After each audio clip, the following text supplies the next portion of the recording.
paham apa haji itu kan menyempurnakan Islam seperti, tapi kenapa lewat cara yang berbohong?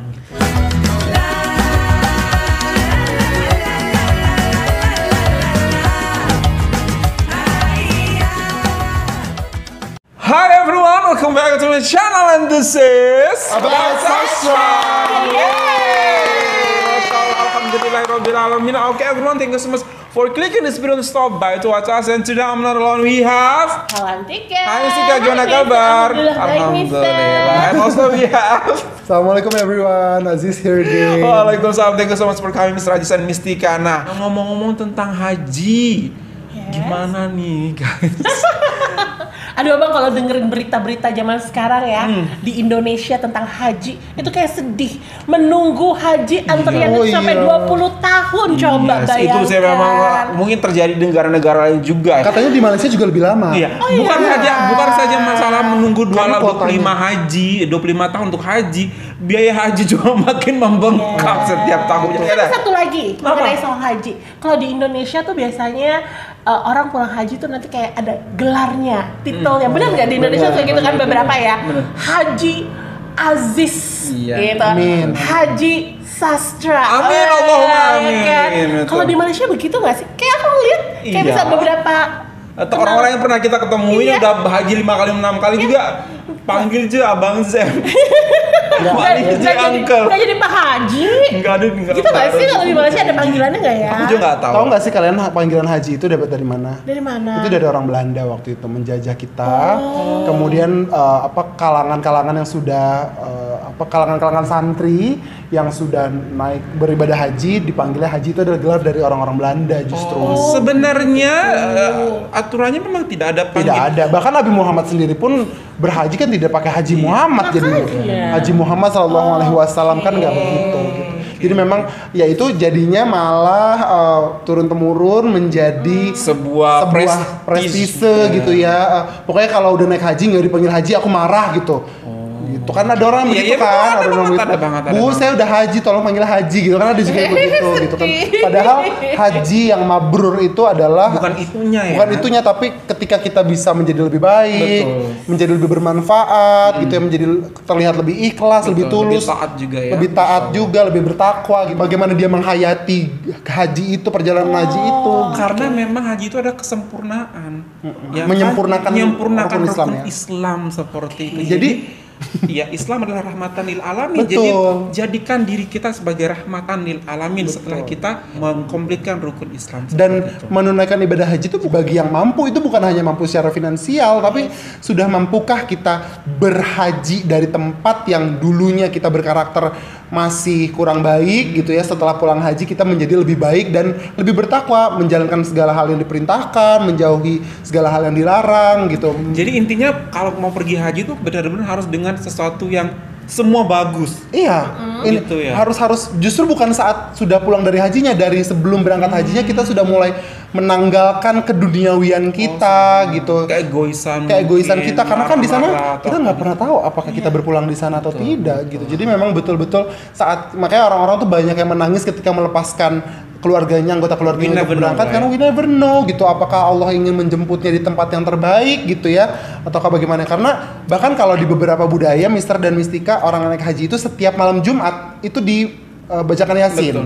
Mister Sastra gitu nggak kalau di keluarganya? Jadi itu didoakan sih sebenarnya. Sebenarnya didoakan dan diikhlaskan gitu Mistika dan Mister Sastra, katanya sih gitu. Tapi aku nggak tahu kalau ini juga terjadi di semua budaya atau tidak. Oke, ngomong-ngomong tentang haji 2025 nih Mister, ada sebuah berita dari Jazirah Arab, dari tanah Arab sana mengatakan bahwasanya Indonesia salah satu negara yang di-ban. Kenapa bisa tuh? Hajinya seperti apa tahun ini? Aku nggak tahu di ban apa, aku juga nggak tahu. Saudi Arabia imposes shocking visa ban on 40 nations. 14 negara di ban visanya oleh Saudi Arabia. What makes it so? Kita lihat ya, 1, 2, 3. Halt visas for 14 countries including India and Pakistan. Move aims to control Hajj overcrowding. Overcrowding. Visa ban in effect until mid-June. until In mid-June. a major move to streamline the upcoming Hajj pilgrimage, Saudi Arabia has suspended the issuance of certain visas to citizens of 14 countries, including India, Pakistan, and Bangladesh. The new travel restrictions are aimed at preventing illegal participation in the pilgrimage and ensuring a safer, more organized experience for registered pilgrims. According to multiple reports, the temporary visa suspension will remain in effect until mid-June when the annual Hajj pilgrimage concludes. What's been suspended? Under the new regulations, Umrah visas, business visit visas, and family visit visas are no longer being issued to nationals of the affected countries. These restrictions are particularly disappointing for many would-be pilgrims, especially from South Asia, where thousands travel to Saudi Arabia each year for religious purposes. Why they ban? Authorities say the decision is a response to a growing concern, which is individuals using non-Hajj visas such as Umrah or visit visas to overstay and perform the pilgrimage without official registration. This practice not only disrupts logistical planning but also contributes to dangerous overcrowding at holy sites. Saudi officials have said that the crackdown is necessary to maintain order and safety during the sacred Islamic ritual. Saudi Arabia Crown Prince Mohammed bin Salman has reportedly instructed officials to strictly enforce visa rules and prevent any unauthorized participation in the pilgrimage. The move follows the tragic events during the 2024 Hajj, where over 1,000 people lost their lives, many of whom were unregistered pilgrims. Overcrowding and extreme heat were cited as major contributing factors. As part of the new guidelines, visit and Umrah visas will be issued only until 13th of April.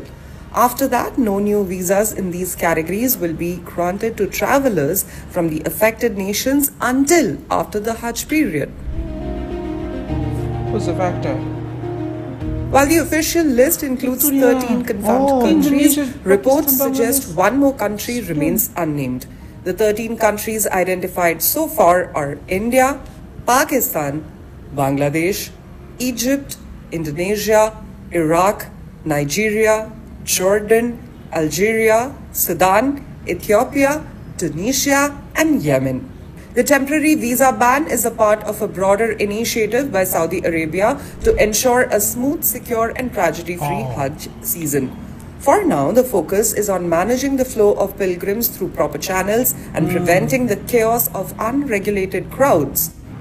Oh, they ban the visa.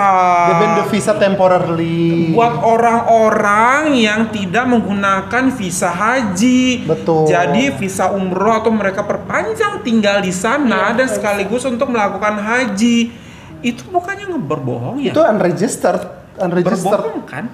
Iya. Iya berbohong artinya mereka niat Tidak haji, datang, niat haji tapi pakai visa umroh. Nggak boleh. Itu makanya nggak boleh kan? Nggak Jadi boleh. bisa membuat bencana untuk orang-orang lain seperti Betul, itu.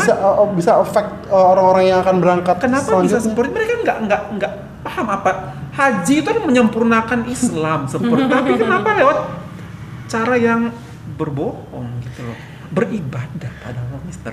Usaha, Mister. Karena memang mungkin kalau dari visanya ya gimana ya, namanya orang mungkin kalau visa umroh lebih murah kali ya, umroh, sedangkan kalau haji itu kan lebih programnya pasti lebih mahal untuk pembayarannya. Betul. Gitu. Tapi kan biar bagaimanapun kan ada aturan apa yang perlu ditaati gitu kita ya. harus taati aturan dong, sesuai. Dan tadi kan juga disebutkan, bukan masalah aturan deh, aku bikin gatel. Tadi kan juga disebutkan bahwa visa ini kan untuk menjamin keamanan dan flow dari pilgrimage itu sendiri gitu loh. Jadi kalau misalkan tiba-tiba ada visa umroh tapi naik haji itu kan berarti unregistered.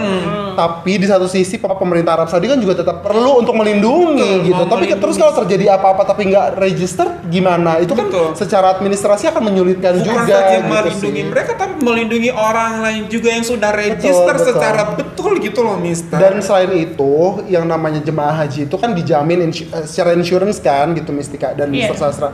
Apa akomodasinya, transportasinya. Bayangkan nggak nggak tiba-tiba ada sejumlah atau sekelompok orang yang tidak terregistrasi atau terdaftar sebagai jamaah haji, tapi mereka juga masuk ke Masjidil Haram, semakin besar, Nah, itu dia. kapasitasnya jadi semakin sempit gitu ya, Membahayakan volumenya orang lain besar, juga, membahayakan gitu orang loh. lain juga, jadi tidak Masjidil Haram yang sudah diperluas tapi cuma kapasitasnya kan menampung sekian Ada batasnya juta juga. jamaah, ada batasnya juga, tapi tiba-tiba ada sekelompok orang yang tidak terdaftar datang, itu kan membahayakan. Entah takut terinjak-injak, terdesak-desak. Pasti kan ada kloter-kloternya tuh masuk ya kan. Nih jadwal kita segini sampai segini masuk ke Masjidil Haram gitu ya untuk beribadah apa. Nanti yuk kita bergantian dengan yang lain, itu kan sudah di manage. Jadi pengelolaan haji itu atau manajemen haji itu bukan cuma tentang bagaimana kita berangkat dari tanah air ke tanah suci debarkasi ke tanah air, it's not only about it kan, tapi bagaimana tentang flow di sana, masuk Masjidil Haram, keluar Itu yang paling Masjidil penting Haram, sih. tawafnya juga kebayang nggak nanti Karena lari-lari banyak ke sekali situ. kegiatan-kegiatan ibadahnya kan, Iya. dan bahkan yang terregister aja kadang-kadang suka kita nggak tahu kejadian di sana bagaimana. Nah, Kan itu banyak sekali. Maksudnya aku gitu begitu loh. kan. Ini kan kita mau beribadah gitu loh guys, haji gitu. Maksudnya aku beribadah tapi dengan dasar kita curang gitu loh Mister. Dari awal kita sudah niat, yuk kita visa aja, visa umroh aja. Kita umroh aja, tapi di sana kita perpanjang stay kita gitu. Jadi sekalian bisa haji. Itu kan udah dari niat awalnya udah kayak berbohong gitu. Maksud aku tuh kamu mau menyempurnakan ibadah kamu, apa mereka nggak paham Mister seperti itu gitu. Maksud aku tuh niat ibadah tuh benar-benar harus utuh, harus benar-benar kesana, tidak ada dasar berbohong, tidak dengan uang yang tidak baik, harus dengan jiwa yang ikhlas gitu. Niat benar-benar dibulatkan, mereka nggak Itulah kenapa paham apa ya. Ya, itulah kenapa agama kita senantiasa mengingatkan kita bahwa Islam bukan hanya tentang Islam, tapi juga tentang iman dan ihsan. Ada hablum minallah, hablum minannas gitu.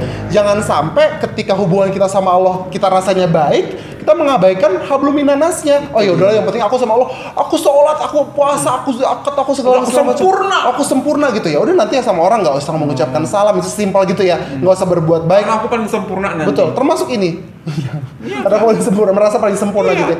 Tapi Udah haji. Betul, termasuk ini. Ya jadinya saya peduli setan dengan apa yang akan terjadi dengan jamaah lainnya. Yang penting saya Sudah dan diri saya sudah selesai dengan diri saya bisa umrah, saya bisa haji. Urusan kalian susah-susah, urusan kalian terinjak-injak saat sa'i, saat tawaf, itu urusan kalian. Lagi-lagi kan keegoisan 1-2 orang Betul. ini Menular. affect the rest of the citizen yang sudah bertahun-tahun Betul. ingin berangkat haji seperti itu. Kan Betul. kasihan gitu. Mereka tuh kayak kadang-kadang orang Indonesia tuh sumbunya pendek gitu. Betul. Mikirnya tuh cuman oke, yang penting sudah selesai, main, Betul. it's already accomplished gitu. Tapi nggak pernah memikirkan apa yang sudah lakukan, efeknya ke orang lain Betul. juga, the rest of them gitu. Betul. Ada juga tuh video yang waktu itu di perbatasan. Jadi ada namanya mikot makani. Ada mikot makani, ada mikot zamani. Mikot Iya. makani dan mikot zamani adalah kalau mikot makani itu batas tempat. Mikot zamani adalah batas waktu di mana kita harus mengenakan ihram. Iya. Nah, itu waktu itu ada tuh pembobolan batas itu mikot makani dari orang-orang yang visanya adalah visa umroh. Aku lupa dari negara mana, tapi itu berbondong-bondong mereka iya. naik, Bener. mereka mendorong itu semuanya. Maksudnya, iya. ini mereka pengen haji kok begini Iya, caranya ya. Itulah justru yang bisa menyebabkan kayak bencana atau peristiwa-peristiwa yang terjadi pada saat musim haji di sana. Biasanya terjadi pada saat pada saat apa yang mengambil apa tuh? Ya, bermalam di Jumroh. Musdalifah, mabit, malam pembinaan Terus iman dan apalagi takwa. pada saat mereka harus yang melempar jumroh itu Iya. kan mereka harus Itu ada 3 kan, berbondong-bondong ke Mina kan itu Ke kan. Mina. Iya. Itu tuh ya itu Oh, itu kadang-kadang jauh menyalahgunakan visa. Dan Itu itu jadi makanya dia saking nggak berpikir crowdednya. panjang. Betul. Gitu loh, Ya kan mesti. kebayang nggak sih kenapa setiap negara itu dikasih kuota? Ya Iya. karena pemerintah Iya. Arab Saudi sudah tahu bahwa ini adalah kapasitasnya segini tidak bisa lebih daripada itu. Terus ketika ada, maaf saya berapi-api. Terus ketika ada orang yang datang tanpa izin, tanpa register, mereka kan memenuhi kapasitas yang tadinya terbatas. Volumenya jadi membludak dan nauzubillah min zalik. Ingat nggak kasus terowongan Mina? Ya itu. Ya kan? Over gitu. Nauzubillah min zalik. Maka yang tadinya jumroh aja cuma tiang, sekarang kan jadi dinding Iya. besar kan. Itu kan karena kapasitasnya jadi Dan kita besar. satu-satunya negara di Southeast Asia yang yang di betul. ban. Yes. Kita doang bisa Oh, iya? share. Di Indonesia nggak ada, tuh Malaysia nggak ada, Singapura nggak ada itu gitu. Karena kalau yang kita lihat Itu kan banyak menandakan banget. apa yang ditandakan itu? Banyak Sabar, banget. sabar. Banyak banget kasusnya. Oh, gitu Udah ya? kita paling Cuman kita terkenal nggak- cuman selfie, imamnya langsung bilang itu jangan kayak jamaah-jamaah Indonesia yang datang cuman heboh selfie, sibuk selfie sana. Imam Masjidil Haram udah bilang kayak begitu. Kemudian kita pernah diusir karena kita foto dengan spanduk sepanjang Iya. lebar apa itu kan itu dilarang juga Itu kan. kebiasaan Itu jamaah kebiasaan umroh kita. Coret-coret nama di sana tuh, coret-coret di batu-batu di Gua Jangan Hira dong, tuh. iya, Bahasa iya. Indonesia, nama-nama orang Indonesia semua tuh. Iya. Ya Allah, gitu loh maksud aku tuh.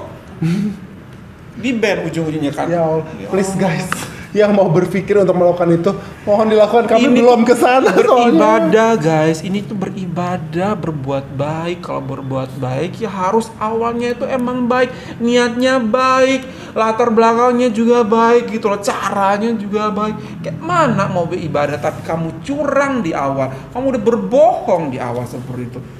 Allahu Akbar, ujung-ujungnya kan di ban malu tuh negara. Ya Allah. Udah banyak sih kasus. Jangan-jangan ini udah setiap tahun ya begini ya. Lu nggak tahu kok tuh di ban tuh. Jangan sampai tindakan seperti ini senantiasa dihalalkan oleh kalian sendiri dan affecting orang-orang yang sudah tua, yang sudah menabung dari sejak mereka muda dan akhirnya mereka harus wafat tanpa merasakan ibadah haji padahal mereka sudah menabung. Tolong pikirkan lebih panjang lagi, pertimbangkan orang-orang lain karena ibadah itu bukan hanya tentang kalian kepada Tuhan. Betul. Oke, everyone, take a deep breath, santai, tenang, pikirkan dengan baik-baik apa yang baik dan tidak baik untuk kita lakukan. Dampaknya seperti mana ke orang lain, ke masyarakat besar, ke halayak yang lebih ramai lagi. Ya, sedikitlah kita pakai otak dan hati kita sebelum kita doing something. Thank you so much for this beautiful recommendation, and that's all from us. Hope that you find this pretty good. If you find this pretty good, give it a thumbs up. If you're new to the channel, please subscribe. Informasi Indonesia bisa lebih baik lagi. Ya dong, harus Harus dong, ya kan? Bye everyone.